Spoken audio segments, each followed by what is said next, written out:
আমার কোনো আচরণে যদি অস্বাভাবিকতা দেখেন তাহলে বুঝে নেবেন সমস্যা শুরুটা হয়েছে আপনাদের কাছ থেকেই।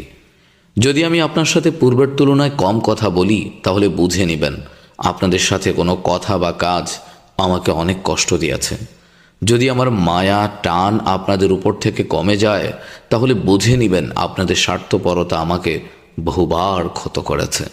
যদি আমার কোনো কথাকে খোঁচা দেয়া মনে হয় তাহলে বুঝতেই পারছেন এমন খোঁচা মার্কা কথা আপনারাও বহুবার বলেছেন, তাই নিজেও ফেরত পাচ্ছেন।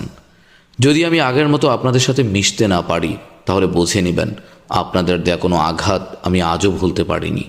যদি দেখেন আপনাদের সাথে খারাপ ব্যবহার করতে আমার বাধছে না তাহলে বুঝে নেবেন আপনাদের চরম খারাপ ব্যবহারের কারণেই আমার ভদ্রতা লোপ পেয়েছে। দুনিয়ার সব সম্পর্কের কিছু সীমাবদ্ধতা আছে, তা অতিক্রম হলেই মানুষের মধ্যে অস্বাভাবিক পরিবর্তন দেখা যায়।